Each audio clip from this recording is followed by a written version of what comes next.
Hi friends, അപ്പോൾ ഇന്നത്തെ order കേട്ടോ ഇത് 1.5 കിലോ വെയിറ്റ് വരുന്ന വാനില കേക്കാണ് കേട്ടോ.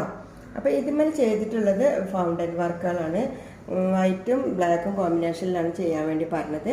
അപ്പോൾ അങ്ങനെ നമ്മൾ ചെയ്തിട്ടുണ്ട് കേട്ടോ. അപ്പോൾ നിങ്ങൾക്ക് ഉപകാരപ്രദമായ വീഡിയോസൊക്കെ എൻ്റെ ചാനലിലുണ്ട് കേട്ടോ. അപ്പോൾ നിങ്ങൾക്ക് ഇഷ്ടപ്പെടുകയാണെന്നുണ്ടെങ്കിൽ എൻ്റെ ചാനൽ ഒന്ന് സബ്സ്ക്രൈബ് ചെയ്യണേ. വീട്ടിലിരുന്ന് കൊണ്ടുള്ള വരുമാന മാർഗം ഒക്കെ ഉണ്ട്. അപ്പോൾ എല്ലാവരും ഒന്ന് സബ്സ്ക്രൈബ് ചെയ്യാത്തവരുണ്ടെങ്കിൽ പ്ലീസ് ഒന്ന് സബ്സ്ക്രൈബ് ചെയ്തിട്ടൊന്ന് സപ്പോർട്ട് ചെയ്യുക. Thank you.